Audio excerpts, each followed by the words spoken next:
Antes de la pausa, estábamos hablando de estas relaciones que pudieran existir o distanciamientos que pudieran existir entre las ciencias y la filosofía. Sin embargo, al final estábamos diciendo que no hay un distanciamiento propiamente tal, sino que son más bien tanto las ciencias como la filosofía construcciones humanas que tienen como en común el tratar de abordar, explicar, resolver los fenómenos, las preguntas, los problemas, todo aquello que atañe a lo humano. Pero el abordaje es un poco distinto. Podríamos decir que el punto de vista de los métodos que uno y otro utilizan son diferentes, pero el propósito es el mismo.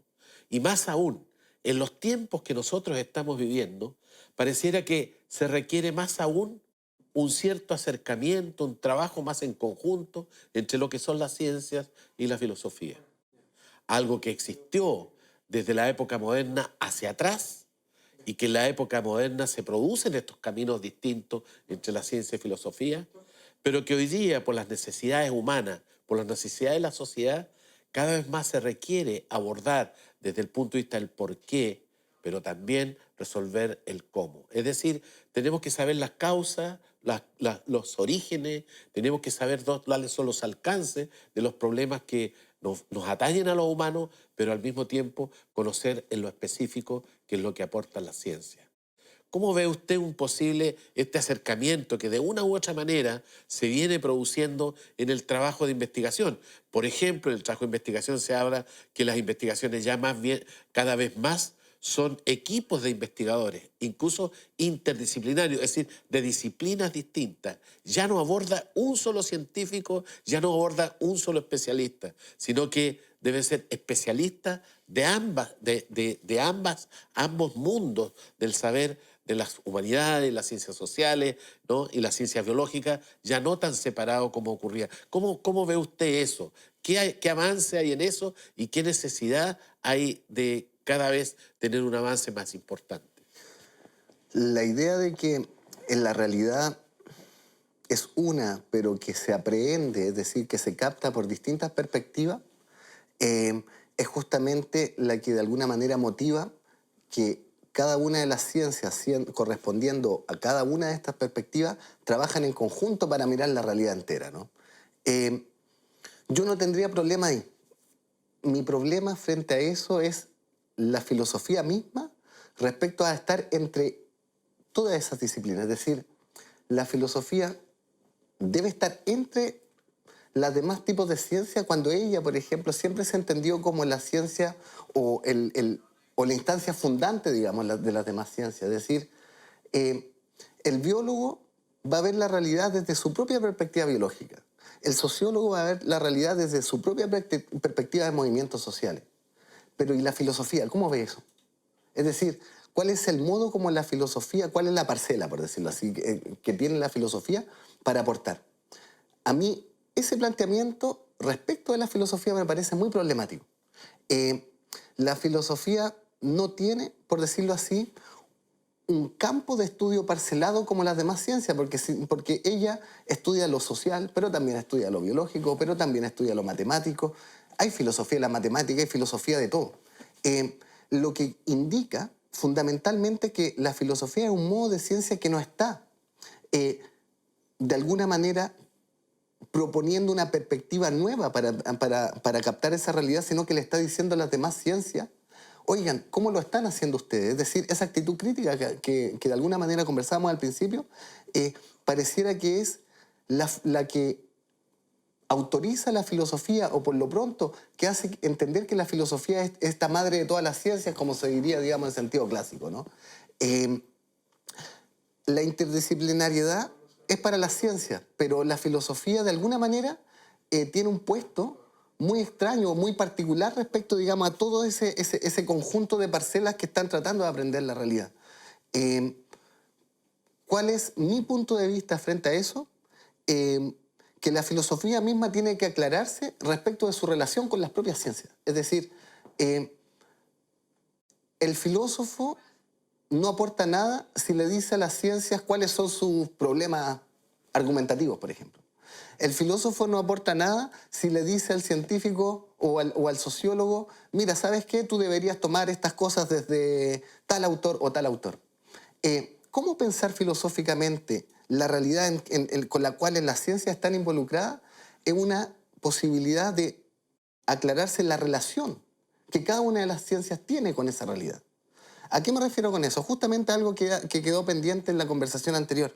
Cuando Sócrates le pregunta al político, le pregunta al artesano y le pregunta al poeta si ellos, los interroga para mostrar que ellos saben, y finalmente él se da cuenta que ellos no saben que no saben, y esto es la apología de Sócrates, como tú la mencionabas, uno se da cuenta que Sócrates no está preocupado por decirle, mira, tú no sabes del contenido de tu disciplina. No es que tú político no sepas, digamos, de teoría política. Es que tú no sabes tu relación con respecto a la política. Eso es lo que tú desconoces. Es decir, tú puedes tener un bagaje tremendo conceptual. Puedes leer miles de obras y puedes ser una máquina, digamos, del conocimiento. Pero si tú no te aclaras a ti mismo, le está diciendo Sócrates, ¿cuál es tu relación con la política? Es decir, ¿cuál es tu relación con el bien para la comunidad, para la polis? ¿Cuál es el concepto de justicia que es saludable para la polis? Entonces todo lo que tú sepas, de alguna manera no sirve. Es decir, el solo sé, que tan difundido, ¿no? Que no lo dice así Sócrates, pero que sí que puede expresarnos un poco lo que estoy pensando. El solo sé que nada sé socrático no quiere decir no tengo conocimientos. Quiere decir, puedo tener muchos conocimientos, pero no puedo, pero lo que no tengo es una relación con esos conocimientos. La declaración de ignorancia que hace Sócrates es una ignorancia muy especial, Ujú, en el sentido de que a lo mejor él no puede saber lo particular, lo ujú. específico, lo acotado, que sí lo puede saber el científico, pero la ignorancia de Sócrates y a su vez el sabio dice que es el más sabio de todos los hombres, puesto que él tiene una visión de conjunto de la realidad. Exacto. Él tiene una visión de conjunto de lo que son en ese momento los problemas que tenía la polis, la sociedad griega, por los momentos tan complejos que estaba pasando. El filósofo no iba a dar una receta, Ujú. no iba a decirle cuál es el camino que tiene que seguir, sino que su declaración de ignorancia tiene que precisamente ayudarles a ver el conjunto del problema, que cada uno se diera cuenta, cada uno de los sujetos se dieran cuenta cuál es lo beneficiado que podían salir en la resolución de los problemas desde el punto de vista humano, los problemas políticos y económicos que vivían, como una manera de superar una cuestión tan compleja que es lo que los vivían en ese minuto. Así es. Yo creo que probablemente por ahí también va esta especie de sentencia, si podríamos decir, heideggeriana, cuando él plantea que el hombre moderno no piensa y lo más grave es que no sabe que no piensa. Yo creo que una interpretación posible sería esa.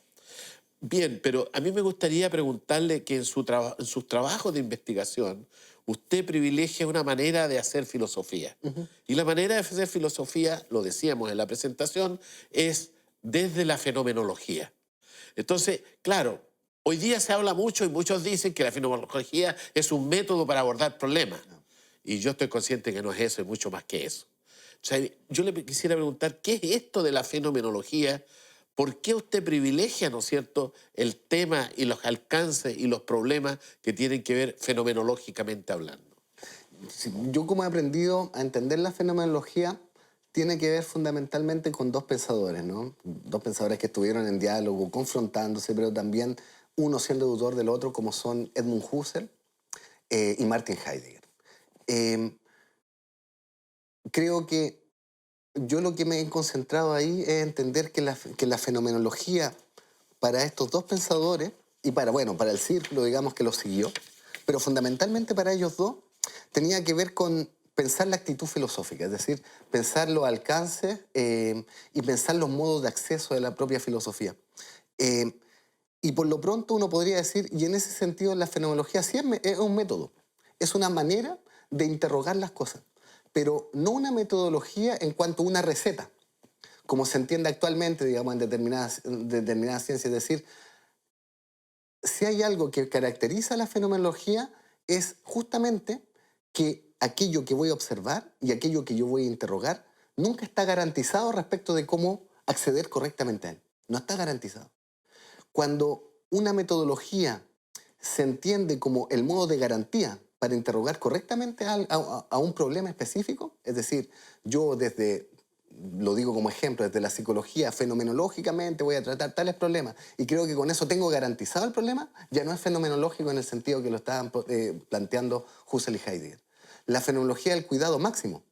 El celo máximo uno podría decir a que las cosas cuando se muestran siempre de alguna manera están mostrándose como no debemos inmediatamente tomarlas. Es una especie de garantía y de cultivo de garantizar que esas cosas se estén mostrando como se tienen que mostrar. Por lo tanto, como tú bien dices, la fenomenología no es ninguna receta. Fenomenológicamente es tomar algo, fenomenológicamente es una actitud que se gana en cada caso que yo estoy reflexionando sobre algo. No es un molde, no es una especie de receta, digamos, de preguntas, como se toma actualmente en determinadas ciencias que entendieron que podía ser una metodología, digamos, de enfermería, por ejemplo. Me ha tocado ver el caso de la misma psicología, me ha tocado ver el caso también de la propia sociología. Cuando eso que se intenta aplicar es una receta, ya perdió el verdadero espíritu de la fenomenología. Pero la misma palabra, la etimología de la palabra, lo fenoménico, ¿no? Tiene que ver con la cosa misma, Ujú. pero la cosa misma en su plenitud, Aparecer, ¿no? en su aparecer. Y ahí en su aparecer no está hablando de un aparecer sensoperceptual, No. sino que justamente es un aparecer como tal. Hay que buscar qué es lo que está detrás de aquello que vemos de nuestro aparato de los sentidos. Porque normalmente, bueno, René Descartes ya nos demostró a los inicios de la época moderna, ¿no?, de que los sentidos son bastante engañosos Ujú. y hay que tener cuidado y hay que desconfiar un poco de ellos. No es para no creer en nada que nos informen los sentidos, Sí. pero él le está diciendo, mire, ¿sabe qué? Veamos los sentidos, pero más allá de lo que nos dicen los sentidos, veamos cómo ponemos el intelecto, cómo ponemos la razón, cómo podemos pensar acerca de esos datos que nos entregan los sentidos. ¿Cómo vería usted eso que plantea Descartes en relación al significado de la fenomenología? Vamos a justamente esta etimología que tú me recuerdas, ¿no? Que es muy importante. Esta ciencia del fenómeno, ¿no? Este logos del fenómeno, este hablar del fenómeno. Es decir, este cultivar cuidadosamente que las cosas se aparezcan como tienen que aparecerse. Eh, ese aparecer que se está pensando, que un Husserl, por ejemplo, puede estar pensando, un mismo Heidegger puede estar pensando, y después toda la escuela fenomenológica que les va a que de alguna manera va a seguir, digamos, siendo desarrollada, eh, es un aparecer que finalmente es aquello que se muestra estable, aquello que se muestra lo mismo frente a las modificaciones que pueda tener eso que nosotros estamos indagando. Todas esas modificaciones, toda esa posibilidad de cambio de las cosas, pero que siguen siendo las mismas, pareciera que pertenecen, digamos, a nuestro ámbito perceptual. Por eso es Descartes, es cierto, es Descartes el que está mostrando eso, pero también es un Platón, en boca de Sócrates, quien está diciendo los sentidos nos muestran solamente el cambio. Pero lo fundamental de eso que nos está mostrando en el cambio de los sentidos es que esas cosas siguen siendo las mismas. Por lo tanto, lo que hay que mirar es esa mismidad de las cosas. Eso que está haciendo lo mismo, ¿qué es? ¿Eso lo puedo ver con los sentidos si los sentidos me están mostrando solo cambio? Es ahí que la facultad para entender eso mismo de las cosas en cambio, para los griegos, no sea la aístesis, es decir, no sea la percepción, sino que sea el nous, es decir, el intelecto. Por eso se habla de la filosofía como intelectiva, ¿no? Intelectiva, la filosofía significa que hay otra facultad que nos permite estar en sintonía con eso mismo, que los sentidos nos están mostrando en constante cambio. Eh, Cuando se habla en la fenomenología de fenómeno, el fenómeno es justamente eso mismo. Por lo tanto, hacer ver las cosas en ellas mismas, o a las cosas mismas, como diría un Husserl, y que Heidegger también va a repetir, y después todos los fenomenólogos van a repetir, es veamos las cosas en su mismidad, independiente de los cambios. ¿Por qué? Porque esa mismidad finalmente es lo que se va a entender como la esencia de eso que está cambiando a cada rato. Tú, yo, todos los seres humanos hemos sido distintos a medida que vamos envejeciendo. Eh, pero siempre somos de alguna manera el mismo. Y me reconozco como el mismo. Ese mismo, yo no me lo veo con los sentidos. Pero de alguna manera lo intuyo. Es decir, de alguna manera hay otra relación con eso mismo que me saca del plano de lo sensible y que me hace entender que eso que yo soy cambiando tiene un núcleo como de mismidad que se está jugando, ¿no? Y que uno podría decir, con mucho cuidado, con mucho entrecomillados, digamos, esa es mi esencia, ¿no? Ese sentido de esencia es justamente el que es muy familiar con el concepto de fenómeno como esencia que ocupa la fenomenología. Es decir, la fenomenología sigue siendo filosofía, sigue buscando la esencia, la mismidad de las cosas en cambio, ¿no? ¿Y cuáles son las preocupaciones? ¿Cómo diría usted que en el momento histórico que hoy día vivimos, ¿no? ¿Cuáles serían como las preocupaciones centrales desde un punto de vista filosófico en la perspectiva de que siempre la preocupación filosófica va a ser el ser humano? Hoy día tenemos un mundo con las características que tiene. Sí. Nuestra historia nos caracteriza porque somos un mundo que andamos muy rápido, nos damos poco tiempo para nosotros, no hay una verdadera comunicación, confundimos las cosas, no nos damos el tiempo para perder el tiempo, para el ocio, pero el ocio rico relacionado con la creatividad y relacionado con lo que nos produce placer como seres humanos, sino que todo rápido, todo competitivo, todo... ¿Cuál sería la tarea de la filosofía en un mundo como el que estamos viviendo hoy día? Yo creo que la filosofía tiene que resituar al ser humano, resituarnos a nosotros, digamos, ¿no? No al ser humano abstracto, sino que a cada uno de nosotros eh, con esos suelos, digamos, comprensivos desde los cuales, o en el interior de los cuales nos estamos moviendo. Es decir, la filosofía nos tiene que resituar y nuevamente preguntarnos y nuevamente llevarnos a pensar qué es para nosotros, por ejemplo, lo justo, qué es, por ejemplo, para nosotros lo saludable, qué es lo bueno, qué es lo bello. Es decir, hay preguntas que nosotros de alguna manera las tomamos en nuestra vorágine, digamos, de seguir avanzando y produciendo, las tomamos por obvias. Pero es lo que estábamos hablando al principio, pero ese avanzar por avanzar nos puede llevar a errores. Y errores en el ser humano significa siempre comprometer su salud, su bienestar, ¿no? Y la filosofía es esa instancia para decir, vale, pero ¿qué estoy entendiendo yo por lo justo? Cuando yo reclamo por lo justo, por ejemplo. ¿Qué estoy entendiendo yo por lo bello? Cuando yo exijo cosas bellas. ¿Qué estoy entendiendo yo por lo bueno? Cuando quiero el bien para mí. Porque dependiendo de cómo una y otra cosa se entienda, es como de alguna manera yo me vuelvo nocivo para el otro o me vuelvo también beneficioso para el otro.